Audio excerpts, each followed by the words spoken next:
Hi and welcome to Ryvis Rambles, where I talk about whatever the fuck I want. And today I want to talk about OMORI. OMORI is a psychological horror game with a very complex story. I had a hard time writing a short, spoiler-free summary, so I just took the description from Steam. Explore a strange world full of colorful friends and foes. Navigate through the vibrant and the mundane in order to uncover a forgotten past. When the time comes, the path you've chosen will determine your fate and perhaps the fate of others as well. This time I not only have to give a spoiler warning but a trigger warning as well. On Steam, the game warns of depictions of depression, anxiety and suicide.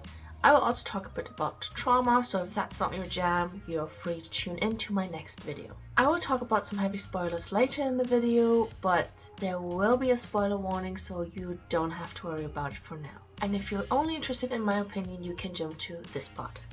Now, what does the "my experience" in the title refer to? I'm not talking about, I will also talk about my experience with the game, but I will also go on a personal tangent later in the my opinion section. I personally didn't know about this game until one of my friends gave it to me for Christmas a few years ago. And here's the thing, I have a huge pile of shame with games that I need to play, but if I receive a game from someone, I feel a profound obligation to play it. I won't talk much about the game mechanics because frankly I'm not very knowledgeable about that topic and I prefer to focus on story and characters. But what I can tell you is that the battles are turn-based and the attacks are based on emotions that work a bit like the elements in Pokemon or the rock, paper, scissors principle. Sad beats happy, happy beats angry, and angry beats sad. Also, there's no autosave. There are various spots where Mari sits on a picnic blanket and you can save manually, like in good old times, by interacting with Mari's picnic basket. I'm very passionate about this game because I relate to this game on a deeper level, but more on that later. However, some of my friends who played it felt rather indifferent about it. They've clearly never been traumatized before. Just kidding, of course. Everyone who has experienced trauma deals differently with it. Maybe you're able to distinguish reality from fantasy, so you might not be as affected as me. Or you might not have experienced trauma or not as severe and might just be more emotional. Then you might still end up as enthusiastic as me. What am I trying to say? I don't know. Stop. Go back. The point I'm trying to make is that either way, I think you're gonna have a good time. If not for the incredible plot, then for the charming art style, the killer soundtrack, the adorable and well-written characters or the well-implemented comic relief scenes that never feel out of place, even though it's a darker game. All in all, it's gonna be a worthwhile experience, in my opinion. Unless this topic triggers you more than me, then you might be more affected, in which case, don't. Seriously, for your mental health, don't. Before I get into the plot, I want to take a minute to introduce the characters. We have Sunny, the main character who has holed himself up in his room for 4 years for reasons yet unknown. His alter ego and headspace is OMORI, a mute, monochrome character who rarely shows any expression on his face at all. Then we have Sunny's friends Cal, Aubrey, Hero and Basil. Cal is a little sunshine, a bit hyperactive, always positive and encouraging. Aubrey is a tough girl who takes no shit but is not afraid to show her emotions. Hero is a kind soul who is mostly calm and responsible but can also be nervous at times. Basil is an incredible sweet and gentle flower boy.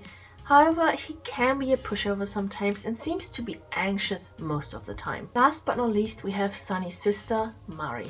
She's like a safe haven in Sunny's headspace, but has already passed on in the real world. At the beginning of the game, we know that Basil and Sunny seem to share a secret, but we don't know what it is. Which brings me to the plot. The in-game footage I'm going to show is from different games. The original playthrough and a new playthrough I started for this video. Because of course I didn't record myself gaming, because the brain thought of starting a YouTube channel was not yet born in my brain. So don't be surprised if the main character has different names, namely Sunny and Ryvis.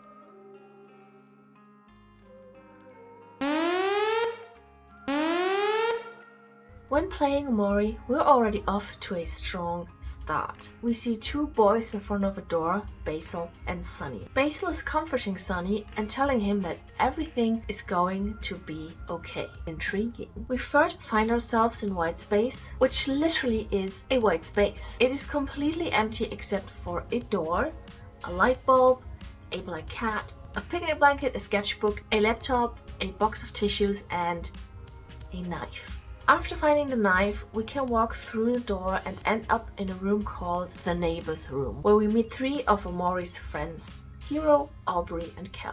After OMORI helps Aubrey find her stuffed toy, the three kids join OMORI's party and accompany him on his journey. The next location on their dreamy and colorful adventure is the forest playground in a vast forest, where we meet OMORI's sister, Mari, and another one of their friends, Basil. There are some more friends on the playground, but they don't belong to the core party. Basil loves to preserve memories, so he likes to take pictures of their time together. After going through his photo album, the kids on the playground play hide and seek, which ends in the first fight against a mini-boss called Boss. It's a tutorial to explain how the game mechanics work, etc. We then visit Basil's house, past Basil's garden, where he has a flower bed for each of his friends. At Basil's house, Aubrey and Kel have a little fight, as they do, in which they accidentally push Basil, which kind of is a foreshadowing with Basil mentioning that accidents happen, and he drops his photo album and some of the pictures come loose and fall out. Together they place the pics back into the album, and just as Basil wants to put it away, another pic slides out and something very odd and spooky happens. A weird shadow appears underneath Basil and Basil looks very, very scared. We get a mini jump scare and wake back up in white space, but the door to the neighbor's room is gone. I already had a feeling that all we could do is stab ourselves, and when presented with the option, I didn't hesitate, bitch. We wake up in the real world as a boy named Sunny. The game takes place in two worlds. Faraway town in the real world, the town where Sunny grew up in, and Headspace, the world in Sunny's head, where everything is fun and colorful and in the same state as 4 years ago. When we wake up, it's the middle of the night and we're hungry. When leaving the room, we encounter Sunny's first phobia, stairs. It's a long and excruciating way down, but we make it. In the kitchen, there's a cold steak in the fridge. After eating it, we gotta puke it back out, and then there's a sudden knock at the door. Well, during my first playthrough, I ignored it and went straight to bed, because a knock at the door in the middle of the night can't be good news. And boy am I glad I did, because it's a hidden jump scare. When you go down to check, it appears to be your sister, Mari. And it is, but like a very spooky version of her, also known as Hell Mari. She appears to be like a ghost or apparition, but in truth it's just our brain playing a very mean trick on us. I had the joy of witnessing Hell Mari during my second playthrough. I'm not sad I missed it, to be honest. It might have a significance to what you see in the mirror behind you at night, but I don't know. I have no footage of this because when I recorded the game for this video, I simply couldn't open the door again. I literally couldn't sleep after seeing her for the first time, and I didn't want to do this to myself. Not again. If you want to see it, go and play it yourself. After seeing our dead sister, we do what any sane person would do after such a scare. Go straight to bed and wake up in white space again. Our quirky adventure in Headspace continues. Back at the playground, we learn that Basil's missing, and when we check his home, all that's left is a small black hole on the ground. That's black space. So we have a clear mission, or main quest. Find Basil. The next destination on our quest is the vast forest. There's lots of fighting and grinding and some odd dark things happening for short instances every now and then. There's also a ladder leading to the Pinwheel Forest, but we can't climb it yet due to OMORI's fear of heights. After searching the forest to no avail, the party decides to visit Otherworld. However, to reach this place, they have to climb yet another really long ladder, and for that Omori has to overcome his fear of heights, which he does with the support of his friends and a very stubborn game player. Which means we're also able to climb the ladder to Pinwheel Forest now, but it's not relevant to the plot. You can just finish and progress some quests here. Otherworld is a very space-esque setting with planets and rockets and all. Here we have to help the captain of the space pirates, also known as Space Boyfriend, to overcome his broken heart. For that, we have to find his special mixtape at the junkyard. Once we've retrieved Space Boyfriend's mixtape, he shows his gratitude by fighting us. However, once he's defeated, he seems to snap back to his senses and turns back into Captain Spaceboy. He gives us a train ticket and our search for Basil continues. The train ticket leads us to Orange Oasis, which I think is an optional area. Nothing relevant to the plot happens here, and I think you can finish the game without visiting this place at all. Orange Oasis is important to finish all side quests though. However, there are two striking things about this place. The first one is the creepy train ride, where we have to fight against a weird shadow deer that calls us by our real name. And the second one is an underground tunnel with a poster at the end that says, "You did it!" And that's major foreshadowing. I only got it after the plot twist had been revealed. At first when I reached this poster, I was like, yay, I did it! And later I was like, oh, I did it. Anyways, the first sign of Basil we find is a shadow of him. His shadow leads us through a cornfield in Otherworld, showing us all kinds of shared memories.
The memory field ends in a shed with another jump scare and we wake back up in white space. And again, all we can do is stab ourselves. We wake up in the real world again, this time during daytime though, with an ominous 3 days left. There's once again a knock on the door, and after experiencing the jump scare at night, I can imagine that people would rather be suspicious of opening it. But since I didn't open the door at night and lived in blissful ignorance, I opened the door without hesitation. Well, you actually have the option to not open the door, which would lead to another route of the game, but I'll focus on the sunny route or the true route. Outside the door is Cal, who looks a bit different than in Headspace. He's much taller now.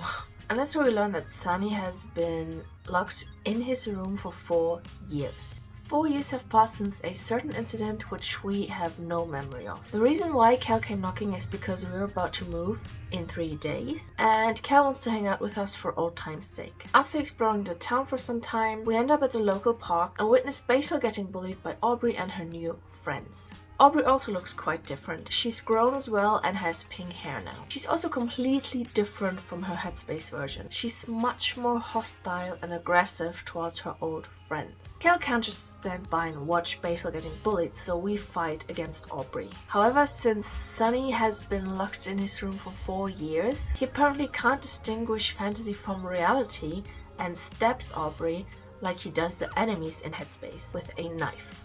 Aubrey and her gang get lost, and we speak to Basil, who seems rather anxious and nervous to talk to us, and Sunny especially. He doesn't want to hang out with us, so we escort him back to his home. Afterwards, we try to find Aubrey because she stole Basil's photo album. And by now it's quite obvious that many things and people of Headspace have been inspired by things and people of the real world. We find Aubrey at church, where we have another fight with her. Not only do we learn here that the former group of best friends is not on good terms anymore, but also that Mari has died. And Aubrey blames Cal and the others for abandoning her and leaving her alone with her grief, while Cal argues that they were all grieving in their own ways. After confronting her, we find Basil's photo album in her trash. Cal fished it out, and we return it to Basil. Looking through the album, we realize that most of the pics are similar to the ones in Headspace, however some of the pics are missing, all that contained Mari. We have dinner with Basil and his caretaker Polly, when Basil hears for the first time that Sunny is moving. He then excuses himself to the bathroom. Sunny follows him and finds Basil having a mental breakdown.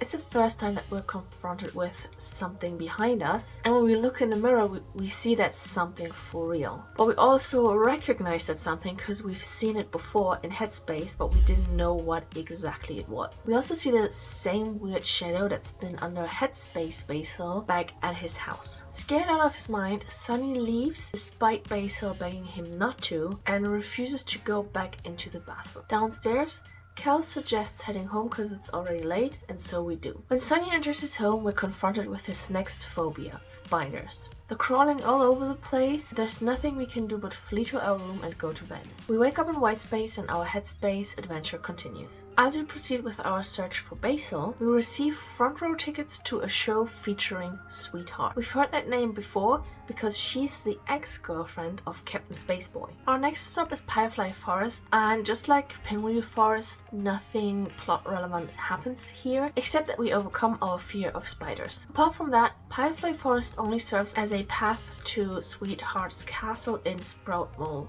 Village. Sproutmoles are one type of enemy in Headspace. In Sweetheart's castle, we attend the show called Sweetheart's Quest for Hearts, which is basically a dating contest. Since one of the participants drops out, they're in need of a new contestant. They ask Hugh to step in, and kind as he is, he agrees. However, he isn't aware that he has to marry Sweetheart if he wins, and he wins. But he doesn't want to marry Sweetheart, so he and his friends are thrown into the dungeon. After escaping the dungeon, we fight against Sweetheart. And after the fight, Captain Spaceboy appears and asks Sweetheart to marry him. The blissfully engaged couple then drives off in Captain Spaceboy's spaceship. There's now a huge hole in the stage, and I'm not sure if it's due to Captain Spaceboy's spaceship, but we jump into it either way. We end up in a library where we once again are confronted with the memories we shared with our best friends, even though the names are blanked out. While it's kinda nostalgic, it also leaves you with an eerie feeling. At the end of the library, we find Basil and see a photograph with a key taped to its back and a message that reads, "Don't forget, it's in the toy box." So mysterious. Back in Whitespace, we have to stab ourselves again and wake up with now only 2 days left before we move. There's again a very persistent knock on the door, and it's again Cal picking us up to hang out for a bit. Hero is supposed to return today, so we want to buy him a present. On our way to the mall, we run into Basil again, who seems to feel better, not really, and Cal again asks him to hang out, but Basil is again reluctant to do so, so we leave him behind at the park. We also run into Aubrey and her gang again, but Aubrey ignores us. After running errands for Cal's mom and buying Hero's present, we return to Cal's home. Shortly after, Polly arrives to tell us that Basil is missing. We go and search for him, only to find him in our old hangout spot at the park, where he once again is bullied by Aubrey and his gang. We have to fight them, this time all 6 at once. Just a quick side note, I like how the story progresses even if you lose a fight. You don't have to do the battle over and over again until you win, unless you're a perfectionist like me and do it anyways. The situation escalates a bit due to Aubrey's anger, and she accidentally pushes Basil into the park's lake. Sunny jumps in to rescue Basil, and we're confronted with another one of his phobias, the fear of deep waters. While we fight the fear, I assume we're too paralyzed to rescue Basil, and instead Hero saves both of us. We bring Basil Kel back home, where Polly takes care of him, and Hero starts to blame himself, claiming this might have never happened if he hadn't left. But Kel, ever the positive, says that Hero is doing the best he can and shouldn't beat himself up like this. We have dinner with Kel's family, then get some flowers for Kel's mom on Hero's request, before calling it a day. This time, however, Kel and Hero are spending the night with us, since tomorrow will be our last day in faraway town. It's the first time we can enter the room with the piano. Before that, Sunny would refuse to go inside. The name Omori is written on the piano, which I think explains the name and the black and white character design of Omori in Headspace. As always, we wake up in Headspace, this time directly in the neighbor's room though. However, our friends aren't there and we're all alone until we reach North Lake. Here, Mari waits for us and tells us that Kel, Aubrey, Hero and everyone else is missing now too. She helps us overcome our fear of water for good, and together we swim across the lake, which leads us to our next destination, the deep well. Before we reach the location, Mari has something to tell us, that we seem to have forgotten something important. She also calls us by our real name for the first time. In the deep well, there's a place called a last resort, where we run into Kel, who tells us that he and our other friends are working here now. However, Kel says working isn't much fun and wants to stop. Together with Omori, he wants to convince Aubrey and Hero to quit as well. And then what? It seems he forgot something crucial. Dies until Mari reminds him they're still looking for Basil. Last resort turns out to be a casino. There's also a construction site, and it also seems to be a hotel, but I think most casinos are in combination with hotels, but whatever. Work is the #1 priority in this building. Kel and Omori fight their way to the top, where they free Aubrey from her brainwashed state and fight against Mr. Jawsome, the boss of Last Resort, in 2 ways. He's not only the final boss, but he's also the workers' employer. Mr. Jawsome is willing to let Aubrey and Kel go, but not Hero. And honestly, Hero's being too real here.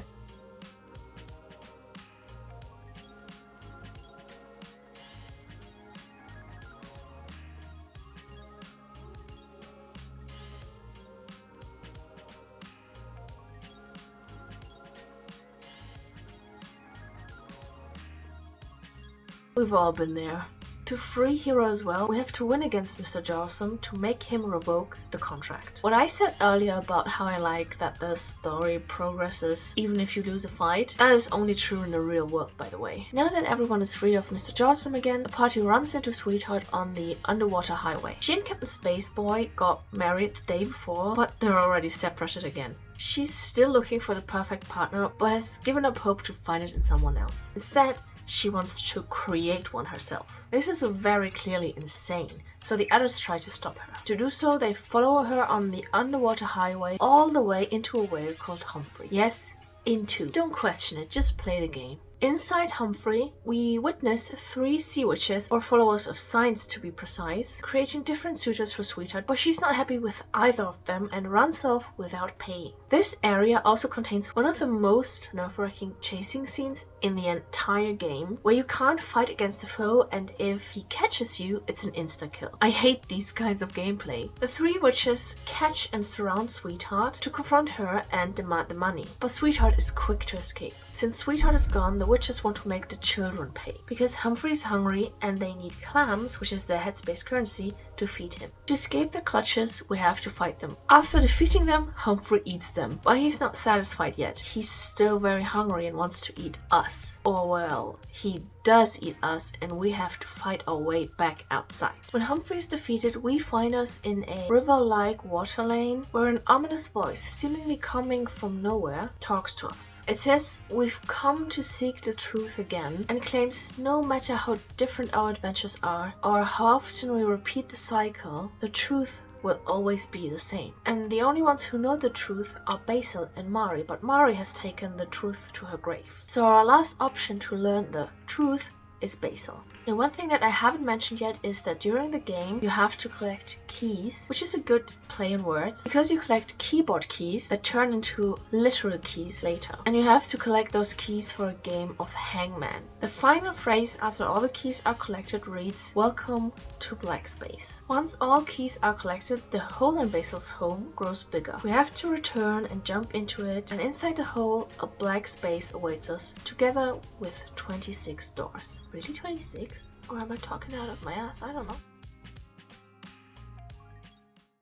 Black space is incredibly creepy, eerie, scary, disturbing, and basically any other unsettling word you can think of. Behind each door, a new horrifying thing awaits us. Sometimes it's just abstract, distorted, sketch-like images. Sometimes it's Basil dying a different kind of death. I noticed he always dies right before he can tell us something very important. And I think he's trying to talk to us about the truth, but our subconscious kills him before he can. The most cruel, however, is the room in which you supposedly have to kill your cat. But I'm happy to inform you that I didn't kill the cat. I couldn't. I straight up refused. My thought was I'd rather stab myself, so I checked and it was possible. Well, I think it's actually necessary to leave the room. You don't have to kill the cat at all. Killing the cat won't do anything. You just have to stab yourself. It's cruel like that. I'm glad I thought of stabbing myself first. I couldn't even kill the cat on my second run. I'm kinda sad that not killing the cat wasn't rewarded as an achievement, to be honest. Anyways, we have to go through the doors to collect the keys to other doors. I think we don't have to actually go through all the doors until the door that progresses the plot appears. But again, if you're as perfectionistic as I am, perfectionistic or curious, you go through all of them anyway. Once we've explored the doors, we find Basil tangled in the creepy shadow that follows him, like a fly caught in a spider's web. When we save him, the path leads us to a throne of hands. Omori takes place on it and Sunny wakes up in the real world.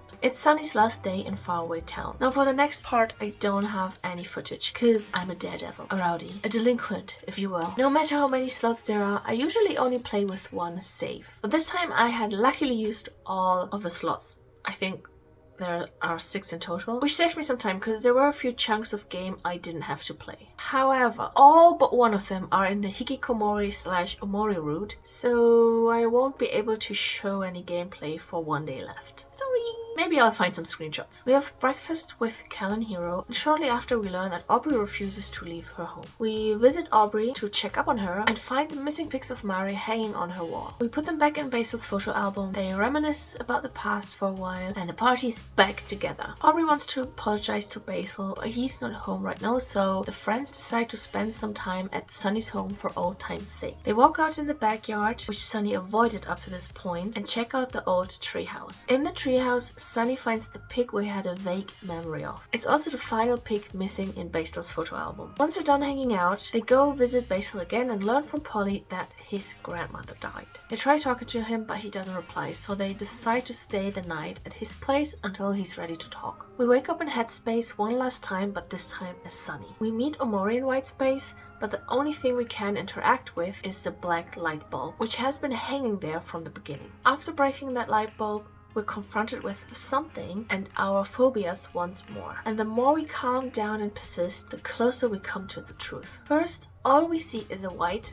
blurry silhouette, almost like a ghost. The more we persist, the clearer it becomes, and we recognize a female hanging body. We then wake up on a lane where we have to collect pictures. They're black and white and nothing we've seen before. In fact, they're completely nondescript because all they show is a tree from different angles. At the end of the lane, we meet Basil, who stands in front of a tree and hands us his photo album, or a photo album. Then we walk into the hole of the tree behind Basil and end up in our living room. But it's dark and creepy with red lines streaming in from the windows. We find a few more pictures and have to put them inside the photo album like we did with Basil's photo album before. We walk through the house and end up in different rooms where we find more and more pictures. By collecting these pictures, we already get a vague sense of what's happened, but just like Sunny, we're still in denial. The last pictures can be found on the same lane that led us to Basil. However, this time it's dark and eerie, and instead of Basil, news awaits us at the end, together with the last picture.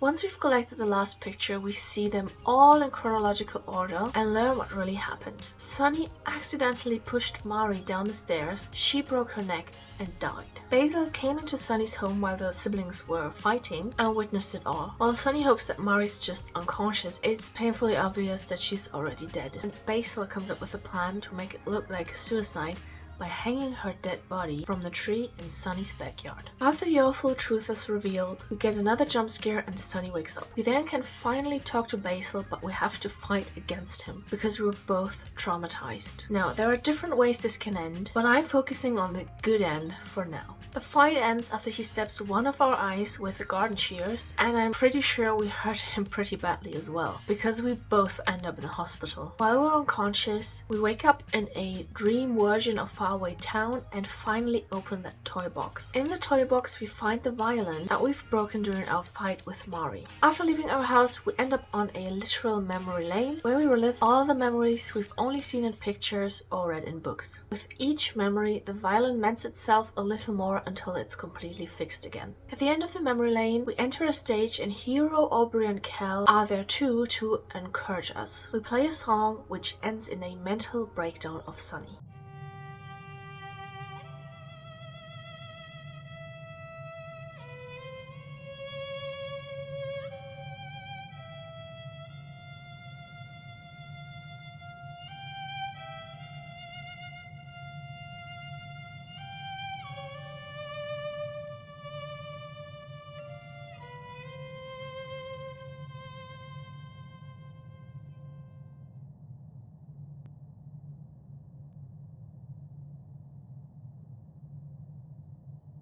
We then are back in white space where we have a confrontation with Omori, the final boss. To end this cycle of repression and denial, we have to defeat Omori. This fight hit me on a deep level, especially due to the accusations Omori hurls at Sunny. It was too real and too relatable. We die, or rather Omori defeats us, but we have the option to continue. If we choose to do so, Omori drops his knife, and we get the final duet with Mari, a very emotional segment, and Sunny wakes up at the hospital. We then have the choice to follow our friends from Headspace or the Shadow Basil. And since we're ready to face the truth and our guilt, we obviously follow Shadow Basil, which leads us to real Basil's room. Aubrey, Cal and Hero are there as well, and it ends with Sunny saying, "I have to tell you something." And I think it's the first and only time Sunny speaks in the entire game. And that's it.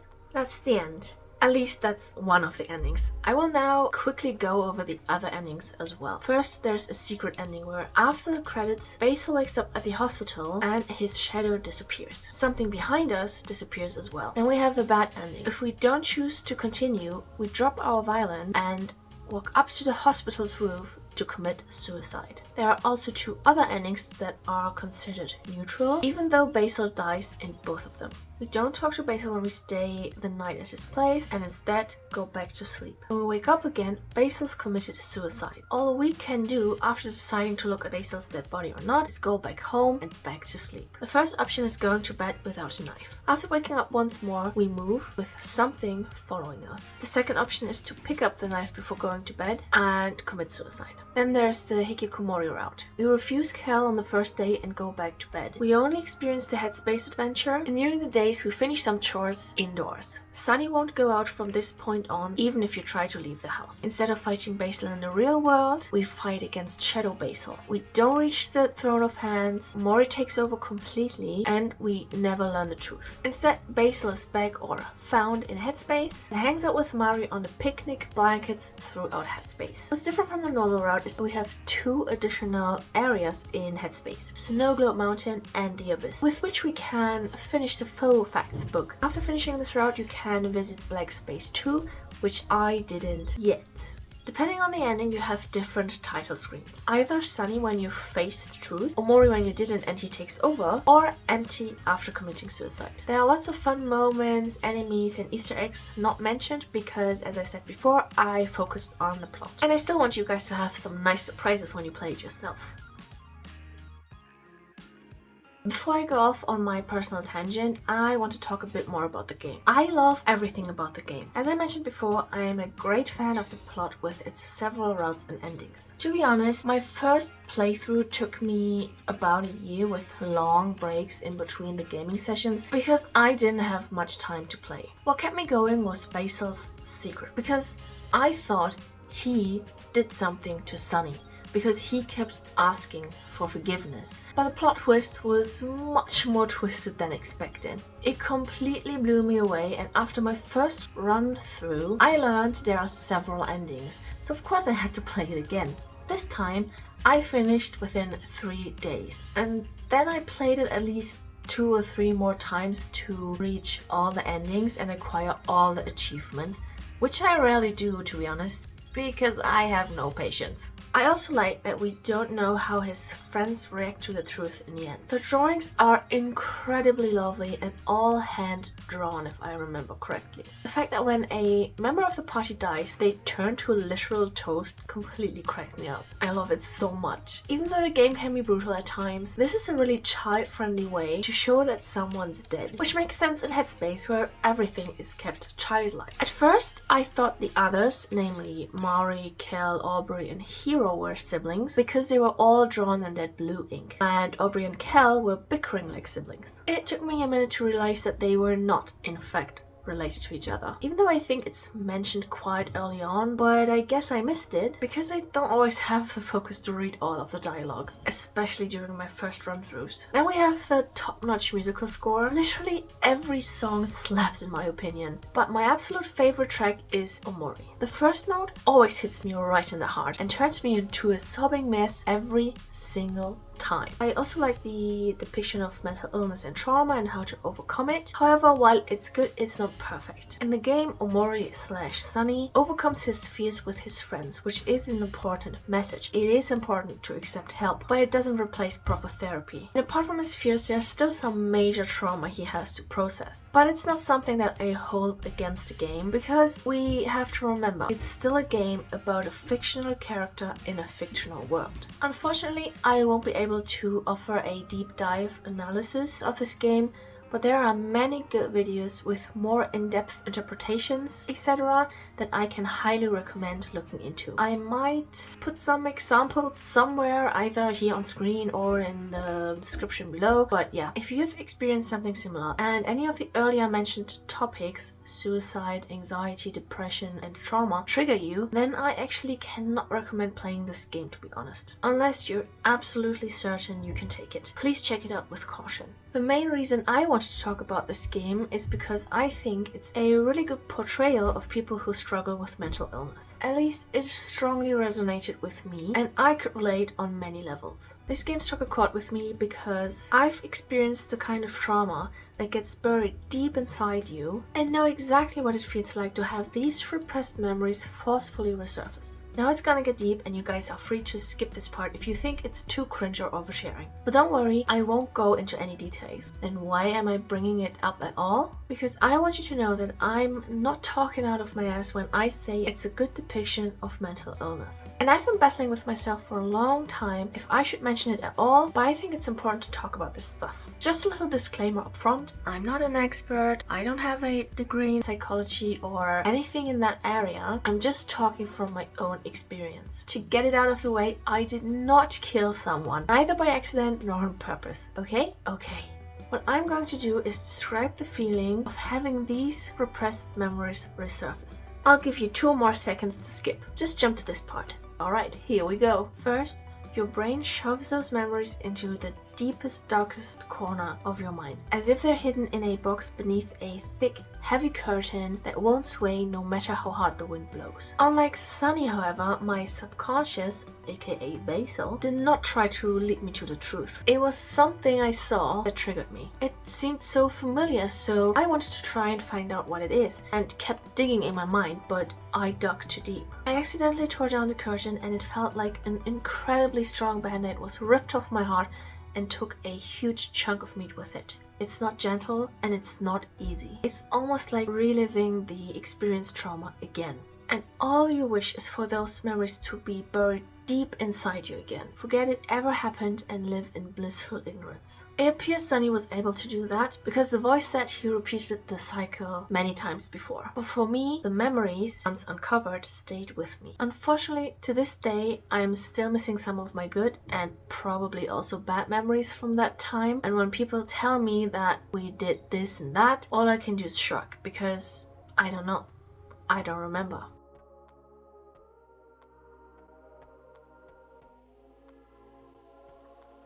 It's truly debilitating, but since it's impossible to forget again, all we can do is cope. Now, back to the game. To Sunny, Omori was the manifested guilt of his actions, which is why Omori's design so heavily references a piano. At the same time, he was like that curtain in my mind that protected Sunny from the uncomfortable truth. To deal with the trauma, forgive himself and move on, it was important for Sunny to overcome Omori. I think Omori is a good representation of what many of us have experienced or still struggle with. I believe everyone has some kind of Omori inside them. Some are smaller than others, some are larger than others. But the bottom line is we all need therapy to defeat or at least to control that Omori inside of us. It's important to kill that voice that essentially makes us feel bad about ourselves.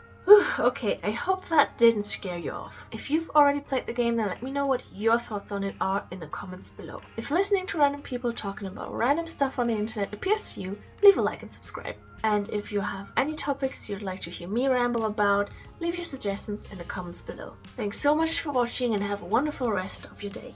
Bye!